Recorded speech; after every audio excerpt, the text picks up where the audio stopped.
when the Israelis put their message out to Trump and to those who support him within the Trump administration, it goes like this. You want to make a deal with Iran, but Iran's not going to make a deal with you right now. Iran is insisting that it has to have some type of uranium enrichment program, whether it's 3.767%, whether they try to get 20%. They're not going to agree to get rid of that enrichment program, which is what Trump sometimes said that he wanted. So look, if you want a deal, well, you got to get even tougher with them. You got to, let's go back to the start of our conversation, punch him in the nose.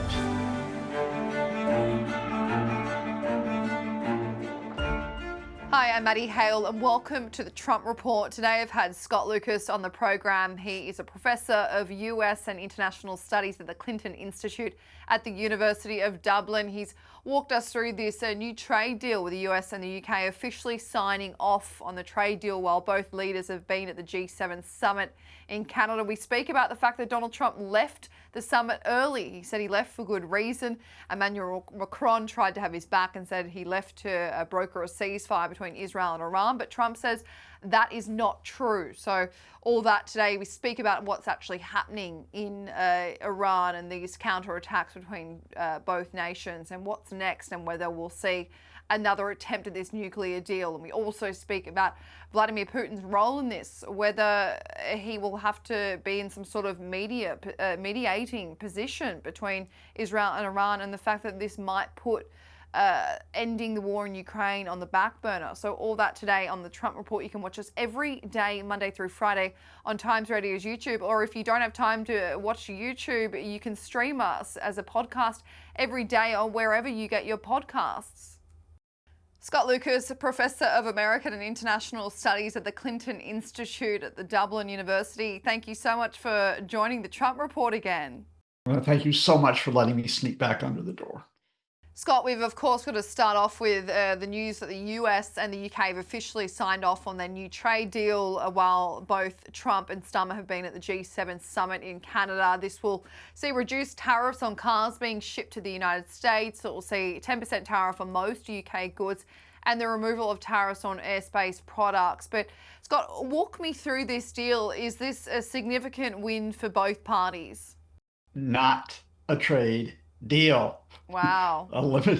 A limited agreement, which, as you mentioned, does two things that are significant, and let's not minimize it. It means that UK aerospace companies don't face tariffs as they export to the US, and it means that UK automobile manufacturers will pay a lower tariff than those elsewhere around the world.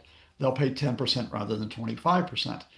Now, aerospace and cars are a key part of UK's exports to the United States, so that is something that the Starmer government will definitely welcome. But again, not a trade deal. Let me explain why. First of all, when that term trade deal is used in UK political culture, it brings up visions of what we were promised by the Conservative government after the Brexit jump off the cliff, leaving the European Union behind. Now, a full comprehensive deal would mean, for example, zero for zero tariffs covering all sectors, manufacturing, agriculture, services, and there are still key parts of the US-UK trade relationship which have not been talked through. For example, and you'll know this from years of watching it, can you ever get an agreement about US agricultural products coming into the UK and UK products going the other way, given the very big difference in the health and safety standards between the two countries? I also have to emphasize that what this so-called deal is effectively Donald Trump saying to the United Kingdom, we're still going to punch you. We're just not going to punch you as hard as we're punching that guy over there or that guy over there. Because, let's reiterate, is that the UK still faces a tariff on cars. It still has a 25% tariff on steel. There has not been an agreement to reduce that tariff. Now, that is lower than Trump's thought bubble a couple weeks ago to raise tariffs on other countries' steel to 50%. So the UK does not have a most favored trade relationship with the United States, but it does have a most favored tariff relationship with the United States. Is it a win for the Starmer government not to get hit so hard in the face as someone else, especially the European Union, if it comes to all out blows with Trump?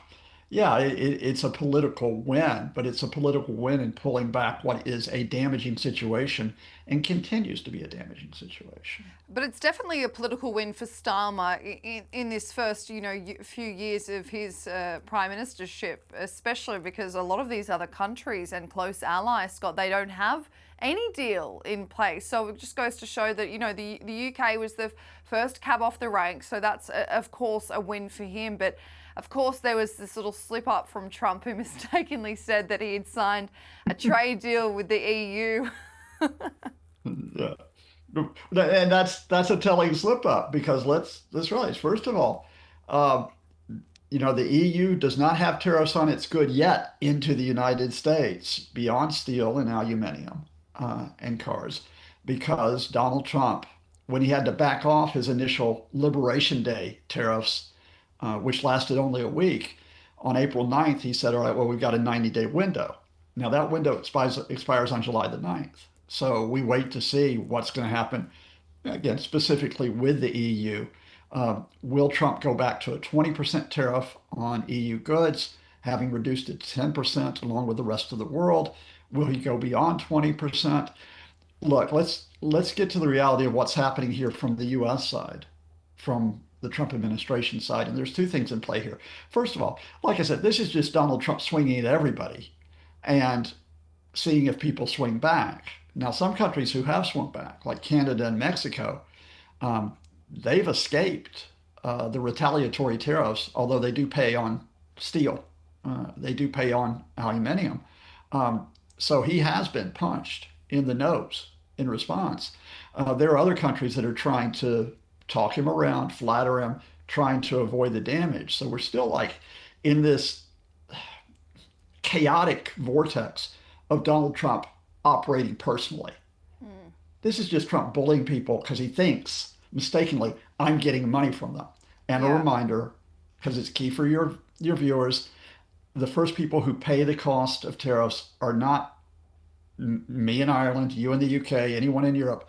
It's American manufacturers, consumers, and producers. The second level, though, Maddie, which is important, is the Trump administration. What do they want?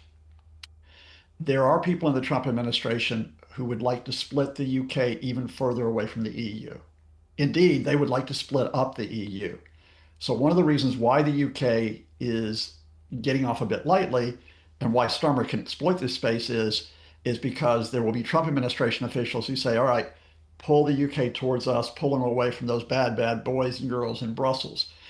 Um, Whether the UK will continue to benefit from that, because again, the fundamental reality is that any benefit from a limited agreement with the United States is offset by the isolation from Europe and the damage that it causes. We'll wait and see. And we also have to emphasize that the Trump administration itself is in a huge battle within Mm. between the warrior protectionists, including the anti-Europeans, and the more pragmatic folks in the room, such as the Treasury Secretary Scott Bessent. Of course, and Scott, one of the big takeaways from the G7 summit was, of course, Donald Trump leaving early, and his absent. In his absence, he sent a pretty scathing message out to French President Emmanuel Macron, who said that the US president had left early to go and make a peace deal with Iran and Israel. And Trump basically said that's not true. He wrote on True Social that Mr. Macron mistakenly said that I left the G7 summit in Canada to go back to DC to work on a ceasefire between Israel and Iran. He, being Macron, has no idea why I am now on my way to Washington, but it certainly has nothing to do with a ceasefire. Much bigger than that, whether purposely or not, Emmanuel always gets it wrong. So what do you think Donald Trump has hurried back to Washington for, and why does he feel like he needs to continue these attacks on these allies when he says that Emmanuel Macron is always wrong? Let's start with how important the G7 was, first of all, Mm. Maddie, before we get to Trump's role in it. I mean, the G7 already was going to be a key summit in Alberta in Canada because you're talking about the ongoing Russian invasion of Ukraine. And we're at this key point where Donald Trump's buddy, Vladimir Putin, keeps pressing these ultimatum for Ukraine to give up, both to give up the fight and to give up at least 20% of its territory. So that whole question of will the G7 continue to back Ukraine and not be a G6 plus one, where six members support Ukraine and the Trump Mm. administration does it, and whether, in particular, the issue that they're considering, whether they'll toughen sanctions on Russia, for example, reducing the price cap on Russian oil exports. So that was going to be important. And then, of course, when the G7 is dealing with other, things like climate change, for example, which is a big issue for, the Canadians and for the Australians who were discussing it on the sidelines. You had this matter of Israel's war on Iran, which kicked off last Friday, and Iran's retaliation. Can you pull, this back? Can you stop this from being something which is going to go on for weeks and months and destabilize the region and the world? That was what was at stake. So Trump pitches up in Alberta, and there's an important background to this which is he shows up only uh, a couple days after the flop of his ego parade in Washington. All the tanks, all the guys marching along like North Korea 2.0, all the robot dogs. Way, it's going to be great, just like what Kim Jong Un gets or what like Vladimir Putin gets. No, I was in when it on Saturday night. I was in Northwest Ireland listening to some great music, and I think there were more people in that pub than there were in Central Washington Well, could have listening to been the that guy. could have been the weather, Scott. We don't know Could have that. been, could have been the weather. It could have been they were all washing their hair, or it could have been they were at the No Kings. They were at the No Kings marches, Well, there were a lot of which people got there. got more than 13 million. Yeah. Mm. So anyway, Trump's a bit stung because it's like, oh no, that didn't go very well. And if you don't believe me, look at the video of him on the reviewing stand. He's like a kid who thought he was going to get like a mansion for Christmas, and he got like a big old sack of coal. So pitches up, and it's like G7. Look at me, pay attention to me, pay attention to me. Shows up alongside Mark Carney, the Canadian Prime Minister, where you've Mm. got important issues between the US and Canada about tariffs. And then Trump uses it to start basically issuing threats to Iran, right? Yeah. So off we go with that. Shows up with a couple of other leaders, right, to do the photo ops. And then when it gets to be time to do the hard work, which is the G7 has to decide on its line regarding the Israel war on Iran, which it did do. It did put out a statement on that. When it has to decide on Russia's invasion of Ukraine, which it has not yet done, when you get to the tough talking, and it's like that's where your focus is rather than PR opportunities, Trump just shoves off. I probably, whether he's going back to play golf today or he got a big old hamburger banquet sitting for him in the Oval Office, I don't know. But Yeah. the fact of the matter is, he doesn't have that attention focused on him. So when Emmanuel Macron says, okay, he's left, but he's gone as part of us trying to get a ceasefire between Israel and Iran. So Macron's trying to play nice. Trump's all part of that. Trump's like, look at me, look at me, look at me.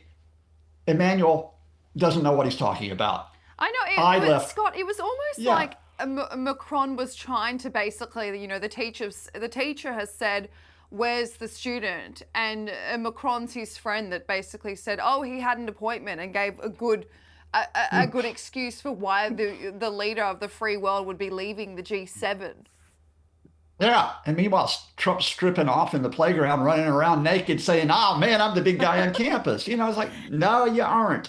But that whole thing, I'm going back for more important Well, things, I don't which know what means would be more important than the G7 when they're discussing the most important international affairs and wars happening right now. absolutely. And here's what's important about the fact that Trump doing another flight, because remember, it wasn't just the G7 countries who were there. There were observers who were there. Australia was there, as I mentioned earlier. South Africa was there. India was there, right? They're all realigning their relationships with the idea of we may not necessarily be able to have the US at the center of this. So Canada and Australia were discussing a whole set of issues, including climate change. And the new Canadian Prime Minister, Mark Carney, and the Australian leader, Anthony Albanese, were both emphasizing that. Canada was very keen on saying we're going to be discussing economic links and our economic relationship with the European Union. through Ursula von der Leyen, including the possibility that you may wind up having a formal relationship. Australia is discussing the possibility of a formal economic relationship with the EU. India is trying to diversify its relationships. So there's going to be a lot of stuff that will not make the headlines on the G7, but which are very, very important Mm. because countries are starting to think, look, we cannot sit here and count on this as being a G7. In effect, when you're looking at a G6 plus one, you've got to maneuver accordingly. Mm. And then later online on True Social, Scott, we saw that Trump wrote that Iran should have signed the deal. I told them to sign. What a shame. What a waste of human life. Simply stated, Iran cannot have a nuclear weapon. I said it over and over again. Everyone should immediately evacuate Tehran. That was interesting, telling people to evacuate Tehran. Trump's team, including Steve Witkoff, have reportedly proposed a meeting with Iran's foreign minister to discuss the nuclear deal again. So do you think Iran is now in a position where they will go to the United States and re-engage in this nuclear deal, where Iran will have to end their nuclear program? Well, let's walk through this. And let's preface it, by the way, just since we might not get back to Russia and Ukraine, another one We of will, Trump's we will, we statements. will. We're Okay, gonna that's fine. get to that. That's fine because Trump said some pretty obnoxious things about Russia should have been part of the meeting and should never have been expelled from what was then the G8. All right, let's get back to the focus there. Up until last week, the narrative was that the U.S. was going to be talking with Iran, the sixth set of talks in Oman on Sunday about Iran's nuclear program. That had been the narrative since February, when, with Benjamin Netanyahu sitting beside him in the White House and looking like a guy who was going to have to swallow in some bitter medicine, which he was, Donald Trump said, we're going into negotiations with Iran because Benjamin Netanyahu was there not only to tell Trump that we're going to hit Gaza even harder, he was saying we're thinking of hitting Iran. And Trump blocked that. And for going on more than 4 months, Trump continued to block Israel from undermining those talks. Mm. But then Israel last week had enough. They notified the Trump administration, we're going to hit the Iranians, and Trump swung fully behind it. That's And, the key takeaway here. but he did, but didn't Donald Trump also say, "Do not kill the supreme leader"? Well, that comes a little bit later, right? In Yeah. terms of where there are lines. What is important Because they've is, obviously been targeting high-profile people in Iran, and they've killed, of course, a lot of the scientists, a lot of yeah, the chief of staff as well. yeah, those first attacks on Friday knocked out the head of the elite unit of the Iranian military, the Revolutionary Mm. Guards, General Salami. It knocked out the chief of staff of Iran's armed forces, as in killing him, and it killed another very important senior commander. It severely wounded, and then Ali Shamkhani, who was a key aide to the supreme leader, who later died of those wounds. It killed 6 nuclear scientists. The toll is now up to 9. There have been other commanders. The military forces head of intelligence, Revolutionary Guards head of intelligence, they've been wiped out in the past few days. So Israel's doing to Iran what it did to Hezbollah in Lebanon, which is take out Exactly. all of the senior leadership. Now, there is an open question which has not been answered, which is when the Israelis told the Americans we're going in with an attack, did they tell the Americans how far they were going to go? Because the Israelis have gone beyond the stated aim, which is to curb Iran's nuclear program. They're going in to break the regime. They're going in for the kill. Now, I And don't I mean think to, they're going in, Scott, also to ignite an uprising within Iran, within Iranians who have been fed up with the supreme leader's regime. well, if they're going in with that purpose, that ain't going to be the way it happens. And I'm just going to tell you, and this is not me being pro or anti-Israel, pro or anti-Iran, but I got a lot of friends in Iran, have had so for many, many years, because I've covered this country since 2009 on a daily basis. And while they want reform of the leadership, while they want their rights, while they want space, and while they eventually want the supreme leader to go, they don't want it to be through an external attack by the Israelis. just as Iraqis did not want a U.S. invasion to be the way that you got rid of Saddam Hussein because of what came afterward. So what I'm saying, and I think the Israelis probably know that. I think the Israelis, for all their bluster, probably know it isn't going to be regime change from within. What they're going to try to do is paralyze the country domestically, as well as within the region, where it just cannot function. And you're already seeing that in the capital, Tehran, which I can talk about if you wish. Uh, what you asked a moment ago is how far will the Israelis go? And they did ask the Americans, will you support us if we target the supreme leader for assassination? And Trump administration officials let it be known that they said no to that.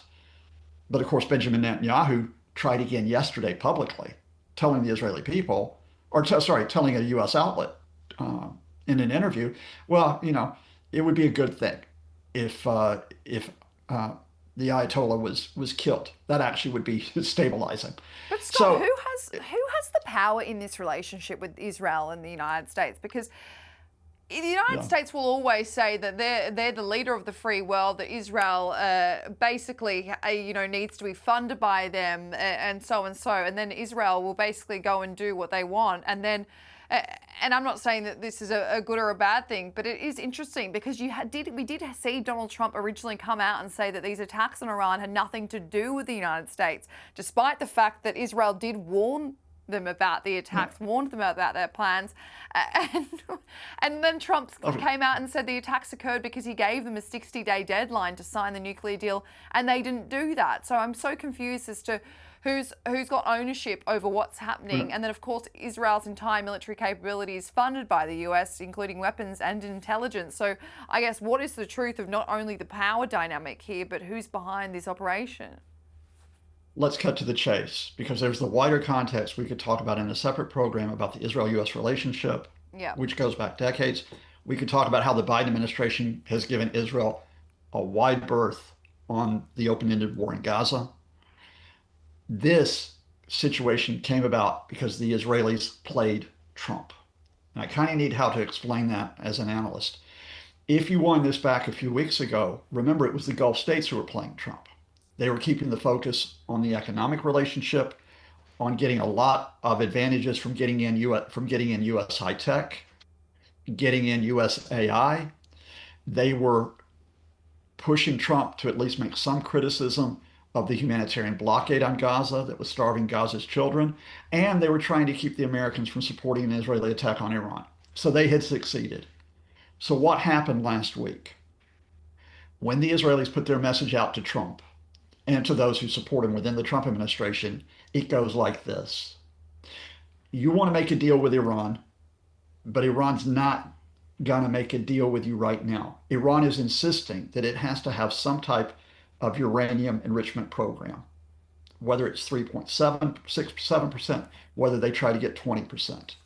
They're not going to agree to get rid of that enrichment program, which is what Trump sometimes said that he wanted. So look, if you want a deal, well, you got to get even tougher with them. You got to, let's go back to the start of our conversation, punch him in the nose. When Israel not only punched Iran in the nose, but effectively threatened to kill Iran, to kill not only the leadership, but to kill the country, Donald Trump had a choice. Donald Trump could either say, well, that's it, that ruined my plans. Gosh darn it, the Israelis, I'm just going to have to accept that they played me. Or he's going to have to frame it as, I'm still going to get my deal. Iran better accept my deal, or else it's going to get worse for them. In other words, Israel used Trump's deal as a pretext for why they had to go in and hit the Iranians, and they have succeeded in pulling Trump all the way along. Key question, how many other Trump administration officials have they pulled along? Or is there a red line for some of those in the administration that this may go too far, get too hot, as we mentioned, with the possible assassination of the supreme leader? Yeah, and it kind of looks as if Netanyahu has almost made Trump think this was his idea in the end, that he's fed into his ego. He's done exactly the way he's done exactly what you should do in to get Donald Trump on your side in this situation. But Scott, yeah, we could say that Israel played Trump, but the reality is a few months ago we saw Donald Trump go to the Gulf states and make these deals with some of Israel's enemies. We saw him literally accept a 747 from Qatar, who's funding Hamas, who's housing Hamas. So you could ask any Jewish American or Jewish Israeli, and they would say that they were not happy with the way that Donald Trump handled that. He's breaking deals with their enemies, and they're sitting there on the sidelines thinking, sorry, are we not the closest of allies? Yeah, except the Netanyahu government has made its own deals with folks. When you get a chance after the interview, look up Qatargate, which is members of the Netanyahu government who were in secret negotiations with Qatar and cutting deals with them, even though Qatar is hosting Hamas officials. Or indeed, go back to 2021 when Netanyahu, hoping to split the Palestinian movement and hoping to focus his pressure on the Palestinian leadership in the West Bank, actually said, no, we actually need to reach an accommodation with Hamas. We can ease the blockade a bit. We can offer some type of economic, not links, but at least economic space for Hamas. And of course, badly miscalculated it with how Hamas then reacted in October 2023 with its mass murders. So no one has clean hands in the way that they're dealing with the Gulf states. And the Gulf states, again, here, look at where they are both on Gaza and on Iran. On Gaza, they will condemn what Israel is doing. They will issue, it's so terrible what the Palestinians are going through. Oh, it's a genocide. But they're not actually doing very much that will curb the Israelis in terms of what's happening in Gaza. Even though they advised and they have tried to push everyone not to strike Iran, in other words, not to support Israel strikes on Iran, now that it's happened, where are the loud statements of condemnation from Saudi Arabia or UAE or Qatar or Bahrain or Kuwait? They're going to stand back, and if Iran gets bloodied by this, at least in the short term, they're going to watch and munch the Yeah. popcorn. Is there a red line that's too far for them, where the attacks on Iran are too destabilizing and threaten them? That's something to watch, especially because of one factor, Maddie, which hasn't played out yet that I thought might have. Iran's retaliations, they've killed about 30 Israelis. They haven't really checked the Netanyahu government in any way. I was actually wondering whether the Houthis, who are the Iran's allies in Yemen, who control most of the country, whether they would unleash not only missiles against Israel, but they would go back to attacking shipping in the Red Sea and even possibly attacking oil installations in Gulf states. So far, not much from them. They've lobbed a Well, few missiles at Israel that have been intercepted. that would, of course, further escalate the war a lot. Well, it's not a war, it's a conflict right now, but it could lead to a Middle East war, especially if we saw UK and French and US military bases attacked the way that Iran has threatened. But to wrap up the interview, Scott, we really need to speak about the dynamic, the bizarre dynamic that could occur with President Putin's role in this Middle East war. Now, he reportedly warned Iran's supreme leader, Ali Khamenei, that his regime is at risk of collapse unless Tehran moves swiftly towards negotiations with Israel, which could potentially involve reigniting this nuclear discussion with the United States. So if this happened, how do you think Khamenei would have responded? And also, what position will Vladimir Putin be put in? Because he might find himself in a power broking, mediating role with Donald Trump. Well, Vladimir Putin's not going to put himself in that position directly by Yeah. issuing a warning to the supreme leader. The supreme leader and his inner circle, this is it. I mean, they're not going to give up. This is their survival, which is at stake here. And Vladimir Putin's not going to shake that. And again, although Iran and Russia have a very close, pragmatic relationship, a serious pragmatic relationship, for example, Iran providing the drones and indeed some missiles that Russia uses to carry out those attacks on a daily basis uh, on Ukraine civilians, another 15 of whom have been killed today in Kyiv. Iran's leadership are also don't trust the Russians because there have been times where the Russians have walked away from Tehran including over their nuclear projects. So it's not, like this cozy alliance that you might think about. But there's actually a wider story here, which is what's the dynamic that went on where Trump called Putin earlier this week.